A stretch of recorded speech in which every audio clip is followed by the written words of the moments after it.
Bienvenidos a La Orilla del Miedo. Queremos agradecer a todos los que se han tomado el tiempo de enviarnos sus historias. Hoy escucharemos la historia de Jorge, quien le tocó vivir una situación en casa de sus abuelos.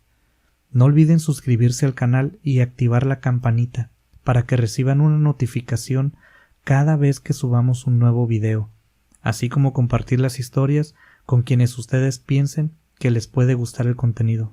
Sin más anuncios, los invitamos a tomar asiento en La Orilla del Miedo. Iniciamos. La Orilla del Miedo, donde tus historias hayan vida. Hola amigos, mi nombre es Jorge. Soy originario de La Paz, Baja California Sur. Hoy radico en la ciudad de Jalisco, pero esto que les contaré me sucedió cuando tenía apenas 16 años de edad, allá en la ciudad de La Paz. Nosotros vivíamos en una colonia que se llama Ciudad del Cielo. Mis abuelos tenían su casa en esa colonia y mi madre y yo vivíamos con ellos. Por una cosa u otra que la verdad ni interesa, no conocí a mi padre, y cuando yo nací, mi mamá no tenía dónde vivir, así que me tocó vivir mucho tiempo con mis abuelos. Cuando terminé la preparatoria, me tocó viajar a Guadalajara a empezar a hacer mi vida. Conseguí un trabajo y empecé la carrera que hoy en día me da de comer. Agradezco el esfuerzo que hicieron mi madre y ese par de viejecitos. A pesar de que yo no fui muy útil para ellos en sus últimos días, hoy el esfuerzo de ellos ha rendido frutos.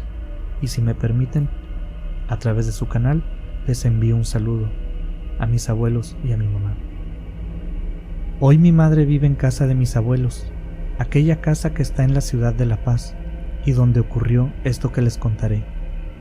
En esa casa, como ya les comenté, se desarrolló mi infancia. Viví con mis abuelos desde que nací y por este motivo es que los conocía muy bien. De hecho, teníamos una muy buena relación. Nunca se mencionaba al señor que se supone debía fungir de padre. Se le necesitó algunas veces, eso sí, pero nunca se le extrañó. Fui un niño muy querido y frecuentado por todos. Mi abuela era una señora de casa, de esas que se levantan a las 4 de la mañana y se acuestan a las 8 de la noche, pero siempre después de terminar todo el quehacer. Mi abuelo salía a trabajar desde temprano y volvía con mucho o poco dinero, pero siempre traía unas tortillas y nunca faltó un taco en la mesa. Mi madre también hacía lo propio, a veces tenía un trabajo, a veces otro. Las peores de las ocasiones no tenía ninguno, pero la vibra de aquella casa siempre fue muy positiva, sabiendo que algo bueno debería ocurrir tarde o temprano. Todos los días era por costumbre de mi abuelo salir al patio que está en la parte de atrás de esta casa. En ese patio hay piso de tierra y un enorme tabachín que lanza una sombra gigantesca a todo el patio y a 3 mecedoras.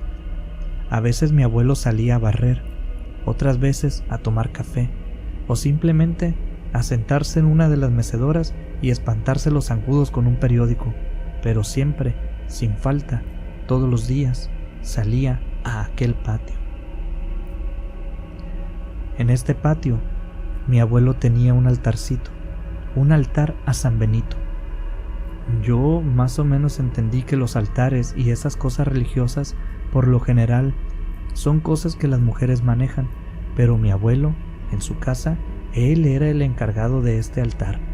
Él mismo lo limpiaba y lo desempolvaba todos los días. De hecho, él mismo había hecho aquel altar. Le hizo un nicho con sus propias manos, él colocó ladrillos y echó mezcla de cemento para crear ese espacio dedicado a su santo favorito, San Benito, y siempre había una veladora encendida junto a la figura de San Benito. Un día yo le pregunté: abuelo, ¿por qué siempre está encendida esa veladora?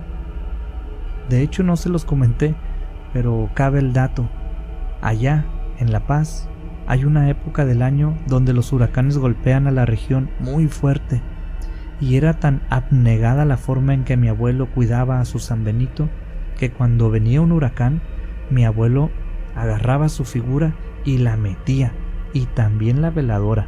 Las metía a la casa para que no se le fuera a apagar. A la veladora y a la figura las protegía muchísimo, y parecía una encomienda que siempre estuviera encendida. A decir verdad, antes de que se terminara una veladora, él ya había encendido otra y colocaba la nueva veladora a un lado de la que estaba por apagarse.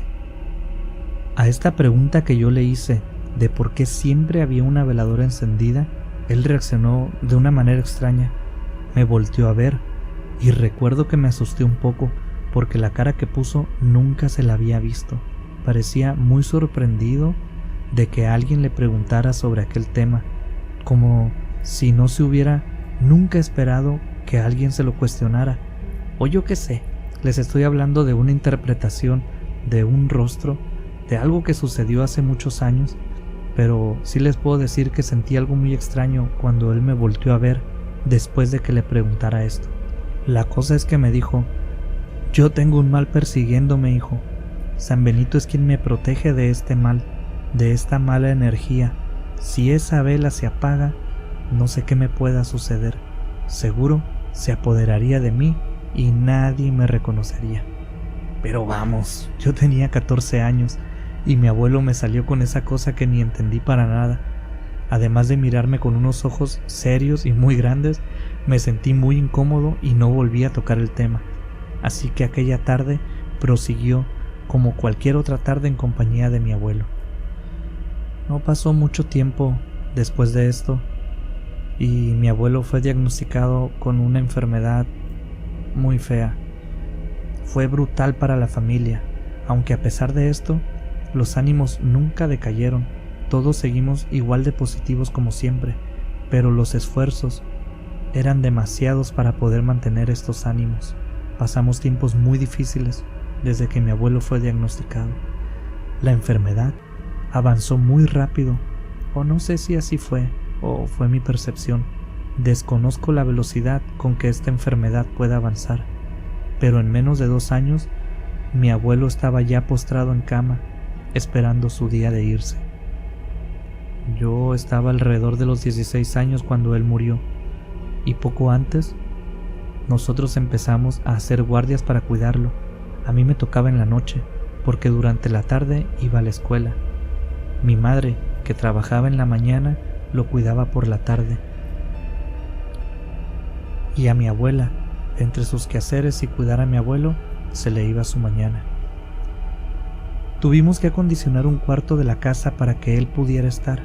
Nunca estaba solo, pero queríamos que estuviera lo más cómodo posible, y por supuesto, entre todas las reformas que hicimos a aquel cuarto, estuvo la de hacer un espacio para su San Benito. Hasta el último día que mi abuelo pudo caminar, iba y limpiaba aquel altar, aquel nicho que tenía en el patio. A veces, la verdad, me lo pedía a mí, y él solo miraba desde lejos, me daba indicaciones, pero les puedo asegurar que aquella veladora nunca se apagó, nunca perdió la luz que acompañaba la figura de San Benito de mi abuelo. Una cosa chistosa es que nadie nunca cuestionamos si aquella figura la meteríamos o no a la casa. Inclusive, mi abuelo ni siquiera lo tuvo que pedir. Cuando estábamos acondicionando aquel cuarto, alguien dijo: ¿y dónde vamos a poner a San Benito? Y entre todos le escogimos un lugar y allí lo pusimos, por supuesto, la veladora a un lado, encendida, y una caja de veladoras que siempre había, de repuesto, por si se apagaba. Les repito que era increíble la atención que mi abuelo le ponía a esa veladora. Nunca de los nunca me tocó ver a San Benito sin su veladora encendida junto a él. Y hay una noche que nunca olvidaré, una noche que estará junto a mí el resto de mi vida, estará en mi memoria para siempre. Déjenme contárselas. Estaba sentado en la mesa que había en aquel cuarto, mientras mi abuelo dormía. A estas alturas, mi abuelo ya estaba en sus últimos días, apenas si despertaba para comer, se la pasaba dormido, o no sé si en algún estado de suspensión o algo así. Mi abuelo estaba súper débil, se nos dificultaba mucho ya poder alimentarlo, limpiarlo, cambiarle las sábanas, todo ya era difícil. Él estaba súper delgado y muy débil. Si llegaba a abrir sus ojos, era difícil notarlo. Cuando él llegaba a emitir un sonido, era algo casi inaudible. Casi tenías que verlo abrir la boca para poder acercarte y escuchar lo que él te quería decir. En esa noche, yo estaba haciendo mi tarea. Teníamos un foco de luz muy tenue en esa habitación para que mi abuelo pudiera descansar lo mejor posible, pero que también nos permitiera movernos sin estar a oscuras.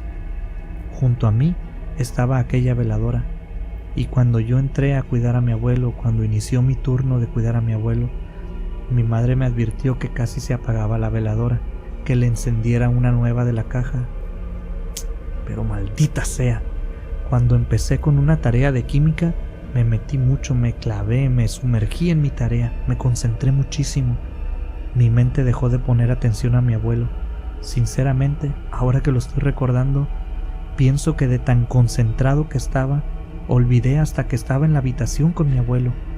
Aquella veladora estaba a mi lado, y la poca luz que daba me daba en la cara, por lo que cuando se apagó, fue muy notorio. Sentí inmediatamente la falta de aquella delgada luz de la vela. Levanté mi cabeza porque aquel cambio de luz me hizo salir del estado de concentración en el que me encontraba en esos momentos. Levanté la cabeza y vi cómo la veladora estaba ya apagada. En ese momento me asusté mucho.